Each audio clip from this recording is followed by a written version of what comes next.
Hello friends, I welcome you all to this session on C programming.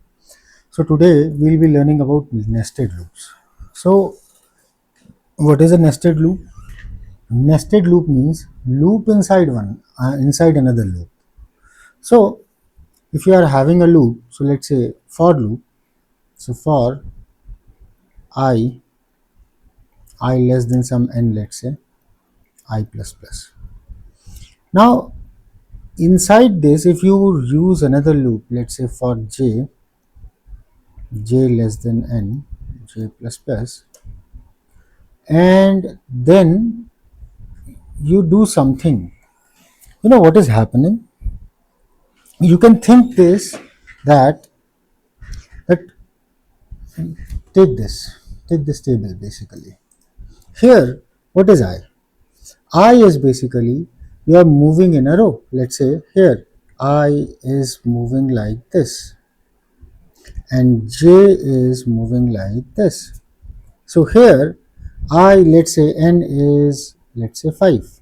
Okay, so I will be 0. Okay, then what I have to do? I have to move to j. So j is 0, 1, 2, 3, 4. Do something whatsoever has been written here. Then once this is over, then comes I as 1. Then do something for j, means what, this, and repeat until all the rows are exhausted. So this can be thought of as working in a tabulated fashion. So whenever you have to work in a tabulated fashion, that means for a particular row, first this column, then this column, then this column, or for a particular column, for this row, for this row, for this row. This is what we call as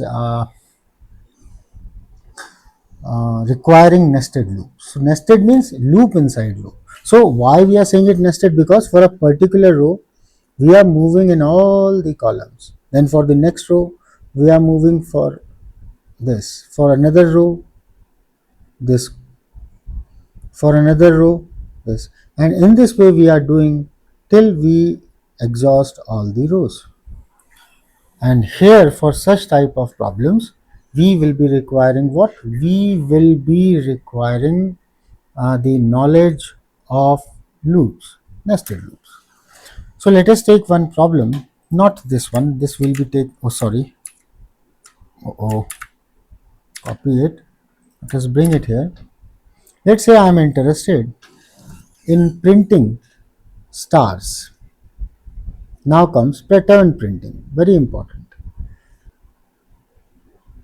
I want to print the stars like this.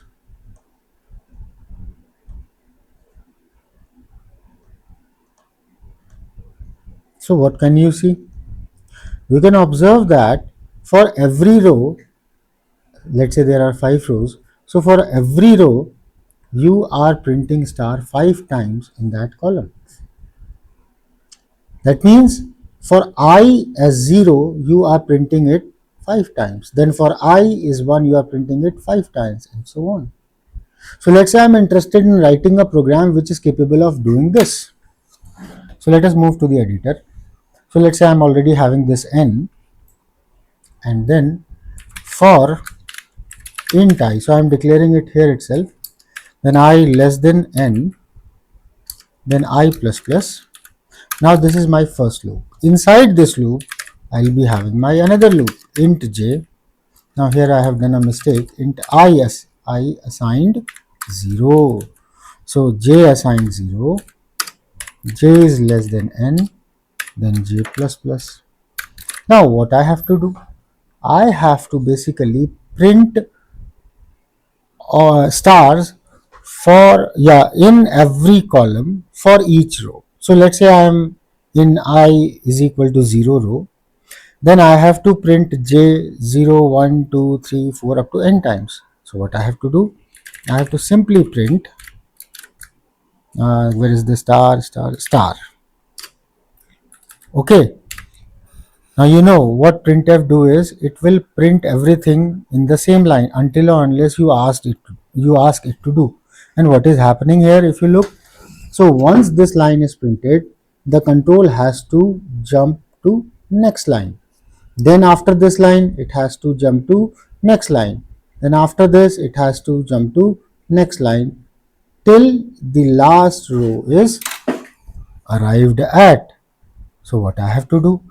Once this loop which is printing the columns is over, then I have to come to next row. Now you have guessed it right. So here, once this loop is over, then what I'll be doing is I will be coming to the new line, next line. That's it. Congratulations, your pattern program, fundamental pattern program is over. So if I run it, so is there any mistake? Yes, it is a mistake. It should be plus plus.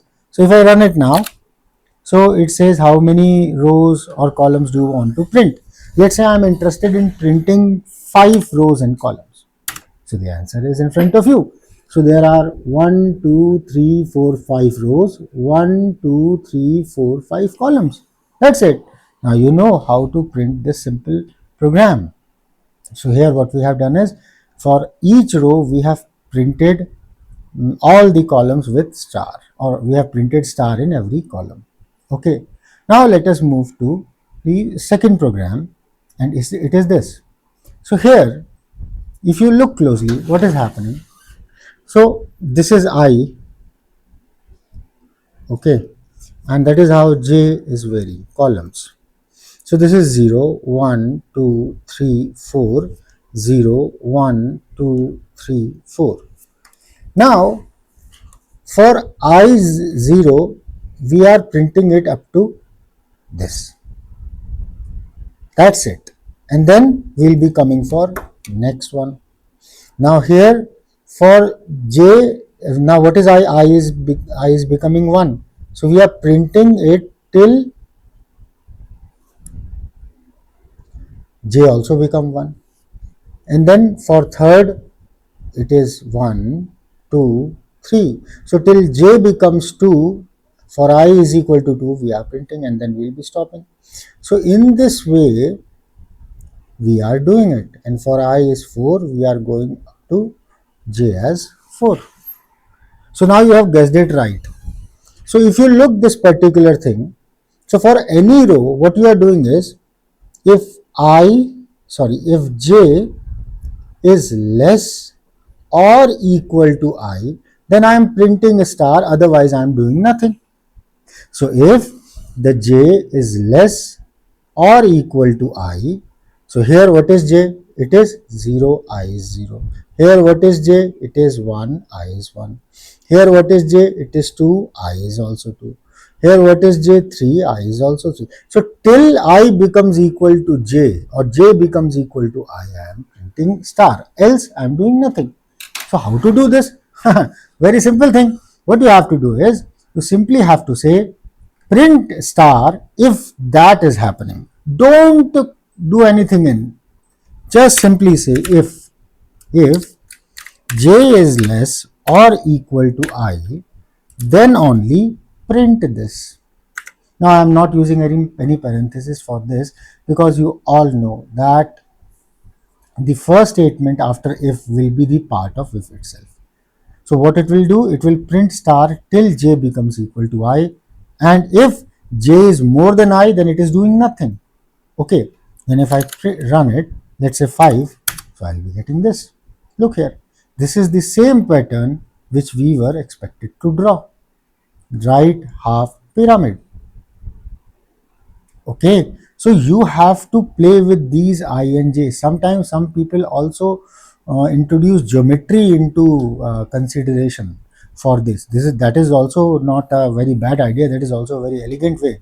But if you can think in terms of indices, then this is a very easy thing. Let us take one more problem. Let's say I am interested in printing this particular pyramid, that is inverted right half pyramid. So here again, this is I, this is J. So this is I 0, 1, 2, 3, 4. This is 0, 1, 2, 3, 4, J. Now, when I was 0, So for this particular case, what should be my n? It should be 5. Okay. And what is my loop going from? Let's say it is going from 0, starting from 0 up to that n minus 1 it has to go. So this number is nothing but your n minus 1. If n is 5, then it will be 4. Okay. Now, if I look this, it is printing all the columns. Okay. Then once it come down, that means once the control comes to the next row, it is printing all the columns but 1. So this particular column is not getting printed. There is nothing inside. So if I think now, again, let us come to the next row. For this row, it is again printing all the columns with star but last 2 it is skipping. So this one doesn't have anything. Also this one doesn't have anything. So these 2 columns are empty now. Now for the third row, only first 2 are getting printed and 3 are not printed. Now if you can build your logic, then you can see that for every row, you are subtracting the row number from this value. So for the first instance, when I is equal to 0, your column is getting printed every time. That means if j is less than or equal to n minus 1 minus I, so it is printing. Why? Because you look, it is printing up to j n minus 1. Exactly till this value it is printing. And then next one, it is minus 1. Yes or no? Then for next one, that is this row, it is again minus 1. Then for this one, it is again minus 1. So if you look this closely, we are on row what? We are on row third and we are subtracting 3. So basically the general formula now becomes as n minus 1 minus I. Yes, you are right. So when I is 0, this is printing up to n minus 1. Done. When I is 1, so it will be printing n minus 1 minus 1 time. So this particular thing will be excluded. Then these 2 will be excluded because then I becomes 2. Then I becomes 3. So these 3 will be excluded and so on. So let us write this program. Very simple. So till j is less or equal to what? N minus 1 and then minus I. What you have to print? You have to print this star. Okay. And if it is more than that, then what you have to print? You have to print spaces. Yes, you are right. Else printf space. That's it. And once this is done, then what you have to do? You have to, once the loop is over, then you have to come to the next line. Simple. So if you run this, right now it is running. So if you run this, so let's say 5 rows and columns are required. So that is what your inverted triangle will look like. So if you want to make it more elegant, give more spaces. Let's say 5. That is how it will look like. 1, 2, 3, 4, 5. 1, 2, 3, 4, 5. 5 rows, 5 columns. That's it. So this is your inverted triangle. So friends, remember, drawing pattern is not a very big deal. The only thing which you have to understand is that while drawing a pattern, what relationship between I and j hold. If you are able to guess that relationship correctly, not guess is a very poor word. If you are able to develop that relation correctly, then you will be able to print the pattern as well. So it is a very easy thing to write or to develop patterns. Now let us take one more example. Let's say I am interested in this particular problem. Let's say I am interested in writing a code for this particular pattern. So here also I is 0, 1, 2, 3, 4 and j is 0, 1, 2, 3, 4. So what is n? N is 5. Okay.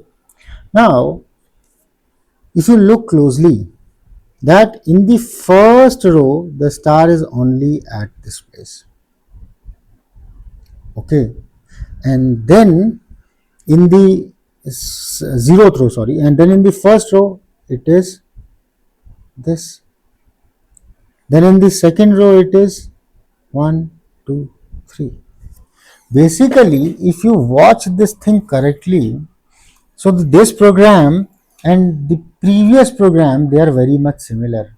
You know why? Because what I can do here is, if I replace star by space and space by star in the previous program, then we will be in a position to reach very close to this program. Look, so if I run it now and say 5, so that is what it will be doing. Okay, the only thing is we have to do the things correctly. Here you have given one extra space. If you don't give that space, let's say I'm not giving this space, okay, then 5, then this is what it will be, you will be getting. The only error right now is with this equality. Why? Now we have to understand this. Now look, where is that, no, here. So now previously we said that what was our logic here? Previously we said j is exactly equal to n minus 1 minus I. Okay, then I have to print what we have to print there, star. Okay, but now if this is exactly equal to that, so what is j minus n? What is j minus n? It is 4. Sorry, what is n minus 1? It is 4. So first will be, if I say I also subtract I, then it is 4 minus 0. So up to this point it will be giving what? It will be giving spaces. So that is the reason why in this particular program you are getting what? You are getting this thing as empty. So what should be your logic? The logic should be that you give spaces till this is less than that value. If that is less than that, then for n minus 1th column you will be getting what? Star. So if you run this now, let's say 5, then you are getting this star. Got the point? And here if you give space, then you will be getting this pyramid. It is so simple, friends. The logic is something which you have to build, because the pattern printing is not something that there is a set formula, you will be able to implement that formula and you will be getting the answers. No, you have to work on the logic. You have to think that what should I do now, because that is the only remedy.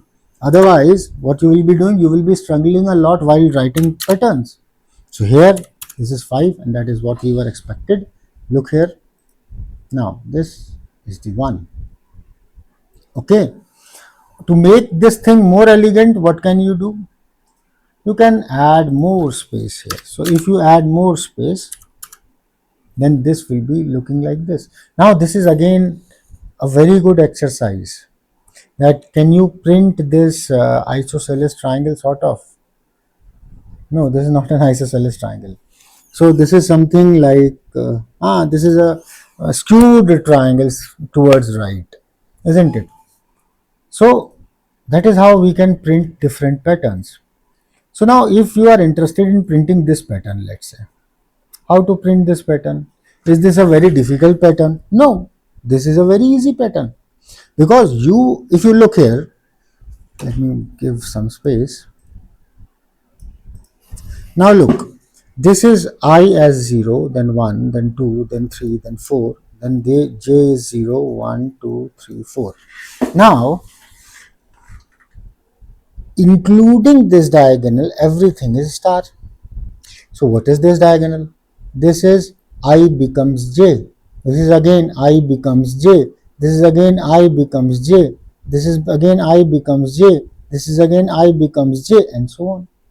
So if if j is more than or equal to I, then only you are printing the star. Otherwise, you are printing nothing. if j is more than or equal to I, then only you are printing the star, else you are printing nothing. Or in other words, if I is less than j, you are printing nothing. Sorry, if j is less than I, you are printing nothing, else you are printing star. Same thing, friends, same thing. So if you look this particular program here, here. So I am saying if j is less than I, then do nothing, else print star. That is what the logic says. If j is less than I here, j is less than I or not? Yes. Then j is less than I, j is less than I, but j is more equal to I. So if j is less than I, then do nothing, I'll print star. So in both the ways you can write this logic. So let's say 5. Oh, have I done something wrong? Wrong. Is there any mistake? Why this is getting shifted? If this print space, else. Now one space should be there, otherwise it is not looking good. So if j is less than 1, because there I have given I think 2 spaces, that is why it was getting skewed. Okay, so if j is less than I, then you do this, you print nothing, else you print star. The same thing you can also say, if j is more than or equal to I, then only print star, otherwise print space. So if you run it, let's say 5, this is what you must have got then. Got the point, friends? So what you can do is you can also, now you can play with this. Like what will I get if I give one more space, if I give two more spaces, and that's what you will be getting. So you will be getting this downwards triangle. So for getting the same result, you have to give one more space here. So that is what your original problem was. So now I think you are in a situation to understand the logic between I and j, the relation between I and j. And whenever you are working with rows and columns, then you should be using nested if else. So in this lecture, till this point only, in the next lecture, we'll be solving some more problems related to patterns. Thank you very much for watching it.